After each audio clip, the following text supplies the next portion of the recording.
అరసవెల్లి పుణ్యక్షేత్రంలో ఆరోగ్య ప్రదాత ఆదిత్యుని జయంతోత్సవాలు అర్ధరాత్రి నుంచి ప్రారంభమయ్యాయి. ఆదిత్యుని జయంతిని పురస్కరించుకుని రథసప్తమి వేడుకలు ఘనంగా నిర్వహిస్తున్నారు. ఈ సందర్భంగా ప్రత్యేక పూజలు చేస్తున్నారు. అర్ధరాత్రి 12:15 సూర్యనారాయణ స్వామికి క్షీరాభిషేకం నిర్వహించారు అర్చకులు. దేవాదాయ శాఖ ప్రిన్సిపల్ సెక్రటరీ వినయ్ చంద్ రాష్ట్ర ప్రభుత్వం తరపున స్వామివారికి పట్టు వస్త్రాలు సమర్పించారు. ఆలయ పరిసర ప్రాంతాలన్నీ ఆధ్యాత్మిక శోభతో కళకళలాడుతున్నాయి. ఇవాళ ఉదయం 6 గంటల నుంచి స్వామి నిజరూప దర్శనానికి భక్తులను అనుమతించారు. సాయంత్రం 4 గంటల వరకు ఇది కొనసాగనుంది.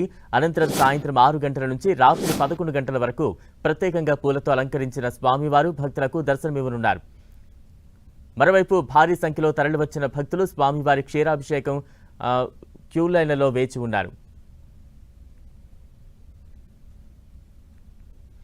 అరసవెల్లిలో రథసప్తమి ఉత్సవాలపై మరింత సమాచారాన్ని మా ప్రతినిధి బాలు అందిస్తారు. కలియుగ ప్రత్యక్ష దైవం సూర్య భగవాన్ జయంతి సందర్భంగా రథసప్తమి వేడుకలు అరసవెల్లి క్షేత్రంలో ఘనంగా జరుగుతున్నాయి. తెల్లవారుజాము నుంచి కూడా ప్రత్యేక పూజలు నిర్వహిస్తున్నారు ఆలయ పండితులు. మరోవైపు ఏదైతే అర్ధరాత్రి నుంచి ప్రారంభమైనటువంటి రథసప్తమి వేడుకల్లో భాగంగా స్వామివారి విగ్రహానికి పూర్తిగా పాలాభిషేకం సుమారు 6 గంటల పాటు పాలాభిషేకం నిర్వహించారు. ఇప్పుడు 7 గంటల తర్వాత యొక్క స్వామివారిని పాలాభిషేకం ముగించిన తర్వాత ఏదైతే పూర్తిగా నిజరూప దర్శనాన్ని సాయంత్రం 4 గంటల వరకు భక్తులకు అయితే స్వామివారు కనువిందు చేయనున్నారు. ఏదైతే శాలిగ్రామ విగ్రహంతో పాటు ఇంద్రుడు స్వయంగా ప్రతిష్ఠించినటువంటి సూర్య భగవాన్ విగ్రహంగా అరసవల్లి క్షేత్రం 6వ శతాబ్దం నుంచి కూడా ఎంతో పేరు ప్రఖ్యాతులు గాంచినటువంటి క్షేత్రంగా పేరుంది. దీంట్లో భాగంగా రథసప్తమి వేడుకలు అయితే ఘనంగా జరుపుతారు. అయితే ఈ సంవత్సరం కూటమి ప్రభుత్వం ఏర్పడ్డాక రథసప్తమి వేడుకలను రాష్ట్ర పండుగగా ప్రకటించారు. రాష్ట్ర పండుగలో భాగంగా 3 రోజుల పాటు ఉత్సవాలు నిర్వహించారు. ఈ 3 రోజుల్లో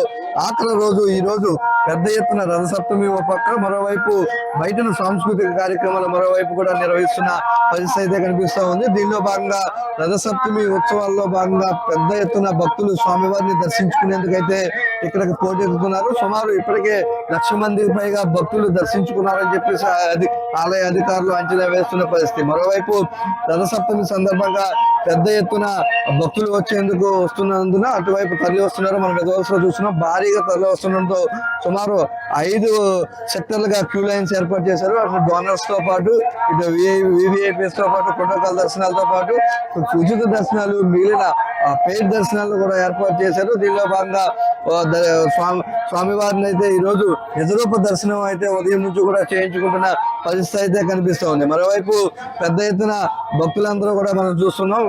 ఇక ఒక్క ఆంధ్ర నుంచే కాకుండా తెలంగాణ, ఒరిస్సా నుంచి కూడా పెద్ద ఎత్తున భక్తులు ఇక్కడ వచ్చి స్వామివారిని దర్శించుకుంటా ఉన్నారు. తెల్లవారుజాము నుంచి కూడా ఏదైతే అర్ధరాత్రి నుంచి ఏదైతే సేవలు స్టార్ట్ అయ్యాయో అర్ధరాత్రి పాలాభిషేకం నుంచి కూడా ఇక్కడ స్వామివారికి వచ్చి ఇక్కడ స్వామివారిని దర్శించుకుంటున్న పరిస్థితి అయితే ప్రస్తుతం మనకి కనిపిస్తూ ఉంది. మరోవైపు ఎన్ని గంటల నుంచి మీరు ఉన్నారు, ఎలాంటి ఉంది దర్శనం?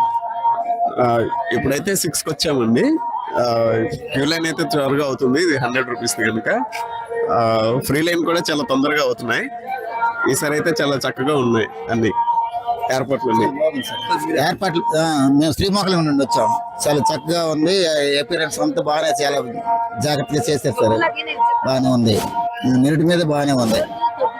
భక్తులంతా కూడా సంతృప్తి వ్యక్తం చేస్తున్నారు. ఏదైతే గతంలో కంటే భిన్నంగా అటువైపు క్యూ లైన్స్ మెయింటెనెన్స్ కూడా చేయడంతో పాటు క్యూ లైన్స్ ను కూడా ప్రత్యేకంగా ఏర్పాటు చేయడంతో భక్తులంతా కూడా పెద్ద ఎత్తున తరలి వస్తున్న పరిస్థితి అయితే కనిపిస్తా ఉంది. మరోవైపు ఈరోజు సాయంత్రం సుమారు 4 గంటల వరకు కూడా స్వామివారి నిజరూప దర్శనం అయితే కొనసాగనుంది. నిజరూప దర్శనం తర్వాత స్వామివారికి పుష్పాలంకరణ సేవ, తర్వాత పౌలింపు సేవ జరపనున్నారు. దీనిలో భాగంగా అటు భారీ ఎత్తున అయితే అధికారులు అయితే ఏర్పాట్లు చేశారు. పెద్ద ఎత్తున ఎలాంటి భక్తులకు ఇబ్బందులు లేకుండా కానీ అటు చిన్నారులకు కూడా ఎలాంటి ఇబ్బందులు కలగకుండా అయితే ప్రత్యేకంగా చర్యలు తీసుకున్నటువంటి పరిస్థితి అయితే కనిపిస్తూ ఉంది. మరోవైపు సాయంత్రం వరకు కూడా ఇదే రద్దీ కొనసాగుతుందని అటువైపు ఎన్జిఓలు కానీ ఇతర సేవా సంస్థలు కానీ స్వచ్ఛంద సేవా సంస్థలు కానీ భక్తులందరికీ కూడా ఆహారాన్ని ఇచ్చేందుకు అయితే ముందుకు వస్తున్నాయి. వీరంతా కూడా తమ సేవా కార్యక్రమాలు అయితే కొనసాగిస్తున్న పరిస్థితి అయితే ప్రస్తుతం అరసవల్లి దేవస్థానంలో కనిపిస్తూ ఉంది. కెమెరామెన్ సూర్యతో బాలు, 10 టీవీ శ్రవణం జిల్లా.